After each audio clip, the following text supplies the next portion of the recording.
Welcome to Psycho Podcast. Ya, di channel kami akan membahas tentang seputar psikologi.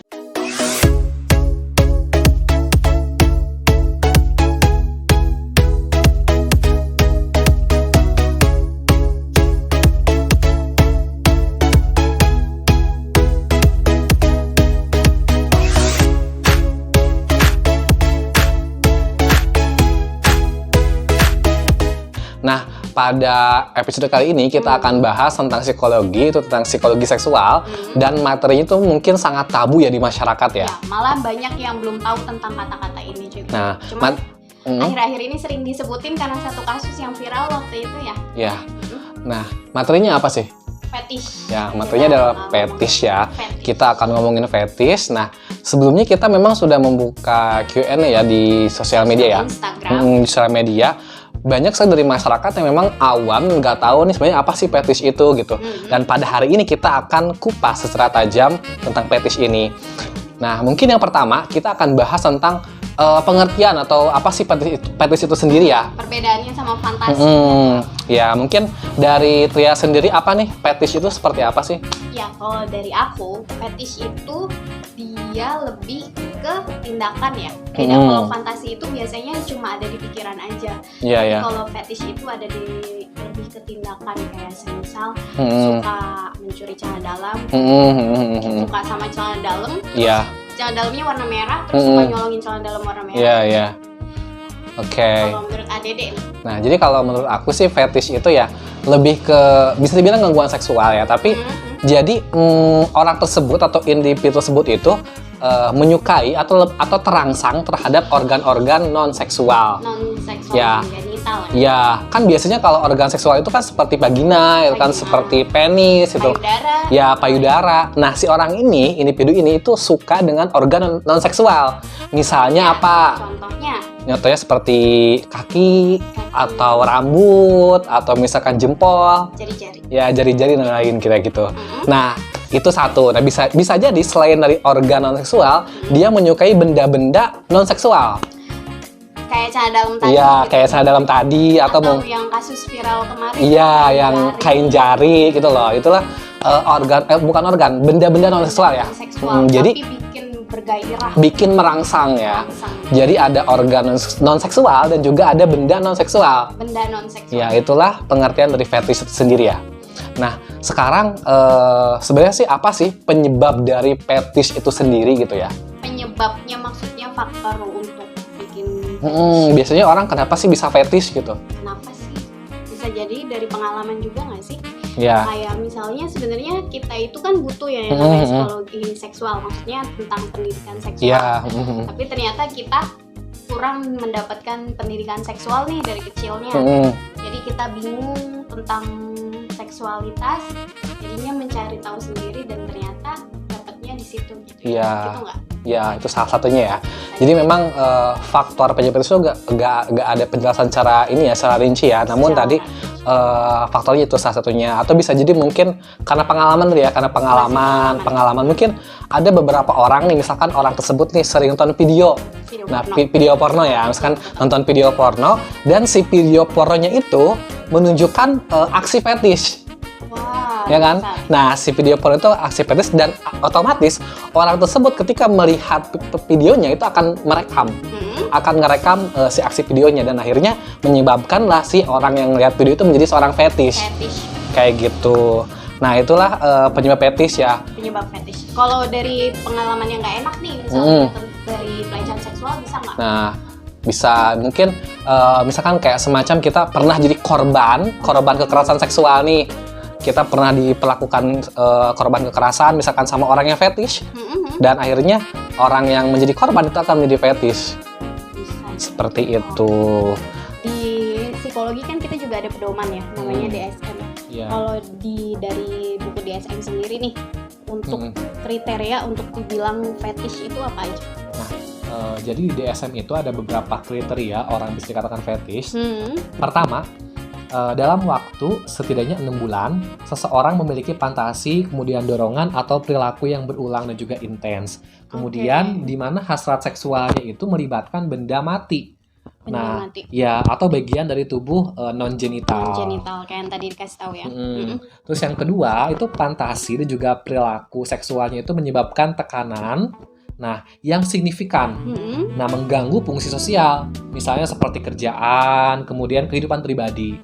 Nah lalu yang ketiga, nah objek fetis ini bukanlah hal yang memang di awal tuh dirancang, melainkan dirancang untuk kebutuhan seksual. Seperti itu dari kriteria fetis sendiri ya, dari DSM. Dari DSM-nya. Nah, terus tuh lanjut. Nah, kemudian kita akan bahas nih sebenarnya fetis itu cara menyembuhkannya kayak gimana gitu ya. Cara penyembuhan fetis itu. Fetis itu bisa disembuhkan atau enggak? Nah, kalau menurut aku bisa sih ya. Menurut aku juga bisa. Nah, jadi ada beberapa cara untuk menyembuhkan fetis. Nah, mungkin Tria bisa jelaskan nggak sih apa sih caranya itu biasanya? Caranya biasanya banyaknya itu pasti pakai terapi. Nama terapinya itu cognitive behavior terapi, behavioral terapi ya. Iya. Jadi langkah-langkahnya nih Dede, gimana tuh terapinya? Secara umum aja, jangan lengkap-lengkap karena panjang biasanya. Iya. Intinya sih kalau misalkan terapi kognitif itu kita akan merubah perilaku dan juga pikirannya. Jadi nanti akan diterapi seperti itu sih. Dan mungkin nanti kalau misalnya teman-teman pengen tahu atau pengen teman-teman ada nih, oh saya merasa gangguan fetish nih, teman-teman bisa datang ke psikolog ya.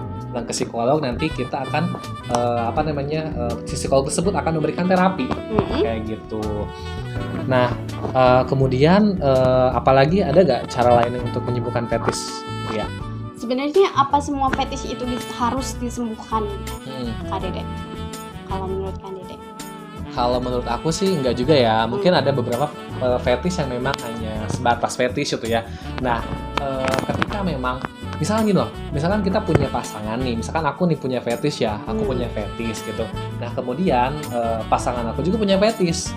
Fetishnya sama atau berbeda nih? Mungkin atau sama atau berbeda gak masalah ya, tapi keduanya itu menyetujui atau kita berdua itu sepakat no problem dengan fetish ini gitu kan ya. Nah itu kan sama-sama fetish dan juga nggak ada tekanan dari masing-masing pihak yang melakukan hubungan seksual. Oke. Nah aku perjelas kayak semisal contohnya nih, aku punya pasangan. Contoh ya ini. Ya. Aku punya pasangan yang seneng pas berhubungan seksual akunya pakai seragam SMA gitu. Terus aku menyetujui setiap mau berhubungan seksual aku pakai seragam SMA. Nah, itu jadinya itu kalau misalkan kamunya setuju ya, nah berarti bukannya fetish tersebut gak bakal mengganggu hubungan seksual kamu. Iya kan? Karena dari kedua belah pihak memang setuju. Terus kalau fetish yang non genital tapi kayak misalnya dia ngelihat leher pasangan sendiri ini emang bergairah, itu termasuk harus diterapi atau enggak? Sebenarnya sih kalau misalkan tersebut enggak juga ya, benar sih? Enggak juga ya. Tapi intinya ketika si fetish itu dapat mengganggu keseharian. Ya, keseharian, keharmonisan hubungan seksual. Nah, itu harus disembuhkan, diterapi. Tapi ketika fetish itu sama sekali gak mengganggu ya no problem. Gitu. Oke. Nah, terus terakhir kita akan buka Q&A ya. Ya, jadi tadi kan kita sempat bilang juga ya ada beberapa pertanyaan dari netizen ya, netizen tentang apa sih fetish itu. Nah, oke, kita langsung beberapa aja. Ya, beberapa aja ya. Kita akan munculkan ya mungkin di layar ya. Ini pertanyaannya apa aja ya? Oh, bisa muncul. Iya. Nanti yang pertama apa? Silakan. Di sini sudah terdapat 3 pertanyaan. Yang pertama itu, ketika saya sedang berhubungan, entah kenapa saya lebih bergairah melihat pasangan saya memakai kalung rantai. Itu fetish atau bukan? Oke, jadi pertanyaan gini, Tria ya. Jadi ketika orang tersebut itu melakukan hubungan seksual, nah orang tersebut itu suka pasangan pakai kalung, dan ketika pakai kalung itu gairahnya naik. Gairahnya naik, ya, itu udah pernyataan ya gairahnya naik. Apakah itu fetish apa enggak? Nah, menurut Tria gimana nih jawabannya?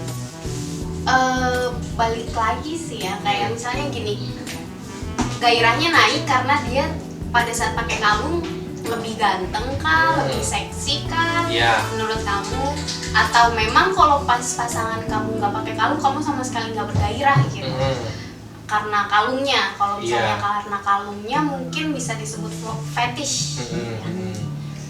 Terus kalau menurut Adede? Nah, terus sih sama juga sih, kalau aku juga sama kayak Tria nih, anggapannya emang fetish ya. Misalkan gitu loh, misalkan kita logika kan, misalkan ini ada satu orang cewek, misalkan satu orang cewek, dia itu misalkan suka sama cowok yang pakai kalung. Nah, yang satu ini pakai kalung, tapi orangnya biasa aja. Nah, yang satu ini orangnya cukup ganteng, tapi gak pakai kalung. Nah, si cewek ini lebih memilih orang yang biasa aja pakai kalung, karena itu adalah ada organ non seksual yang membuat dia bergairah, walaupun si orangnya itu cakep gitu loh. Iya, alasannya karena kalungnya. Iya, jadi dari segi face muka itu lebih kasarnya lebih jelek yang pakai kalung, tapi lebih tertarik pakai kalung karena ada organ non seksual yang membuat dia bergairah gitu loh. Iya. Nah, makanya itu disebut dengan fetish. Ya, gitu. karena si kalungnya, pokoknya Si kalungnya, gitu. benda non seksual yang punya daya tarik tersendiri, gitu. Oke, yang kedua mungkin apa ya pertanyaannya dari tim Psikopodcast?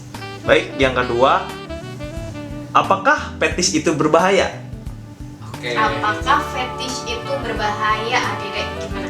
Kalau menurut aku sih fetish berbahaya atau enggaknya tergantung ya, sama tergantung juga. Jadi misalkan ada fetish yang memang biasa aja, misalkan itu satu ada yang biasa aja dan memang si pasangan menerima apa adanya, dan ketika kita berhubungan seksual dan terus si pasangannya menerima fetishnya si pasangan itu ya gak no problem, itu satu. Nah kemudian misalkan fetish tersebut gak mengganggu hubungan seksualnya, kemudian nggak mengganggu aktivitas dalam rumah tangga dan lainnya gitu. Jadi gak ada masalah gitu sih. Gak ada masalah. Dan jangan lupa persetujuan dua belah pihaknya. Jadi berbahaya atau enggaknya tergantung itu. Oke, lanjut ke pertanyaan ketiga, Bang Psikopodcast. Baik, saya akan membacakan pertanyaan yang ketiga, yaitu bagaimana sikap kita menghadapi pasangan kita yang memiliki fetish? Oke, jadi pertanyaan itu gimana sih cara nyikapi kamu nih kalau misalkan pasangannya fetish? Yang pertama itu pasti balik lagi, fetishnya itu mengganggu keseharian kita atau enggak, mengganggu hubungan suami istri kita atau enggak, dan mengganggu kenyamanan aku atau enggak. Kalau seandainya iya, mungkin aku bakal speak up nih ke suami, kayaknya aku nggak nyaman deh begini gitu. Tapi kalau ternyata suamikunya juga nggak ini, kayak nggak bisa meninggalkan kebiasaan itu, mau nggak mau harus ada orang ketiga nih. Orang ketiganya berarti si profesional, psikolog profesional. Bisa ke psikolog juga ya. Oke, mungkin cukup sekian kali ya untuk Psikopodcast pada episode kali ini dengan pembahasan fetish gitu ya. Nah mungkin buat teman-teman nih yang mau tanya-tanya ya tentang lebih mendalam tentang fetish, bisa di komen aja ya di kolom komentar ya. Atau kalau memang mau menambahkan atau mau membenarkan penjelasan kita juga boleh ya. Ya mungkin ada kata-kata dari kita yang kurang gitu, atau misalnya kata-kata dari kita yang salah, teman-teman kalau bisa menambahkan boleh tinggal komentar di kolom komentar. Di kolom komentar. Oke, mungkin cukup sekian. Cukup. Bye-bye. Bye.